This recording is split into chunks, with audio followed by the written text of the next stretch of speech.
Alors on vit chaque jour comme le dernier. Et vous feriez pareil si seulement vous saviez combien de fois la fin du monde nous a frôlés. Alors on vit chaque jour comme le dernier, parce qu'on vient de loin.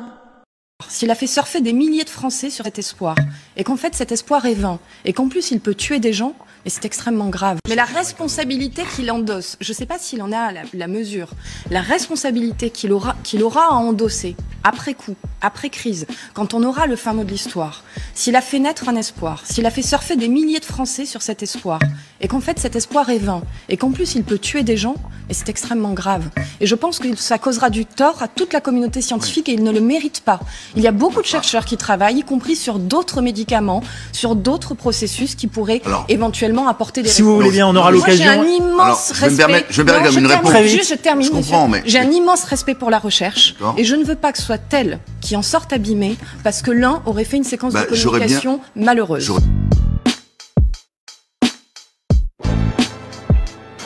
Vous aviez été jugé à ce point catégorique que le ministre de la Santé, Olivier Véran, vous avez quand même répondu, quand vous aviez dit l'épidémie c'est terminé, Didier, tu es un bon médecin, un bon chercheur, un excellent virologue reconnu, mais un, tu n'en sais rien, deux, tu t'es planté la première fois quand tu pensais qu'il n'y aurait pas de première vague.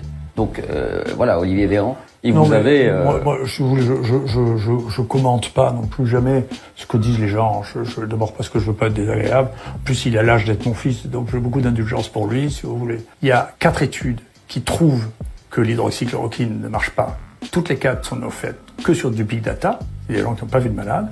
Et il y a 8 études qui ont été faites par les médecins qui ont observé les malades.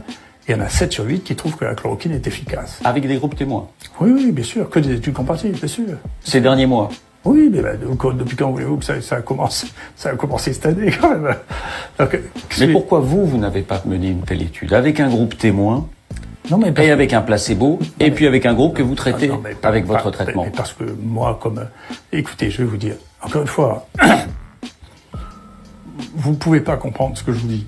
Donc je vais essayer de vous le dire.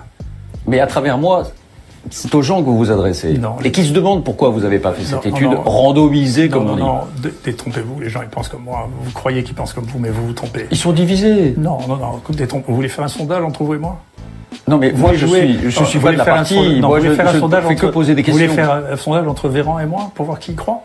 Vous voulez voir ce que c'est que la crédibilité? Le juge de ça, c'est pas vous, c'est pas le gouvernement, c'est pas la presse, c'est les malades. Les malades, je peux vous dire que je n'ai pas de problème avec eux. Il n'y a pas un malade qui portait plainte contre moi. Laissez-moi terminer. Il y a beaucoup de familles de malades qui ont porté plainte contre beaucoup de gens. Et ça va être compliqué.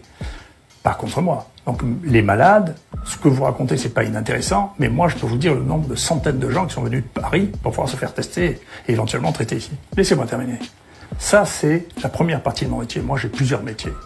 Mon métier de médecin, c'était de gérer ça. Et maintenant, honnêtement, que les choses changent ou pas, comme la question se pose plus, honnêtement, pour mon métier de médecin, je suis paisible, je n'ai pas de problème. Alors, deuxièmement, laissez-moi terminer. Deuxièmement, je suis un chercheur. Et comme chercheur, je n'ai pas... La question du temps, chez moi, n'est pas la même que pour vous. Je m'en fous un peu de ce qui se pense aujourd'hui. Moi, la seule chose qui m'intéresse, c'est 10 ans après, si je vis jusque-là, mais pour l'instant, ça a été vrai, de ne pas être gêné par ce que j'avais fait, ce que j'avais écrit, ou ce que j'avais pris scientifiquement comme position. Et c'est le cas. Donc pour l'instant, je suis très serein avec moi-même. Moi, je cherche l'estime de moi-même. La vôtre, je m'excuse. Je suis content si vous me trouvez très bien, mais en réalité, ça change pas ma vie. Vous voyez. En réalité, l'estime que j'ai de moi, bien entendu, je suis un stoïcien. La seule chose qui m'intéresse, c'est l'estime de moi-même. Donc sur le plan scientifique, vous savez, l'estime... Je vais vous dire, une des choses qu'on a découvertes ici, on était les premiers à utiliser les épidémies du passé, la peste, les premiers au monde. Ça a été un conflit de 15 ans. Pendant 15 ans, les gens disaient qu'on s'était trompé, qu'on avait contaminé, que c'était pas vrai. Maintenant, tout le monde utilise notre méthode, tout le monde est d'accord avec nous. J'ai la BBC qui est venue ici me dire que je mentais. Qu'est-ce que je m'en fiche? Vous croyez que ça me touche? On joue pas sur la même distance de temps.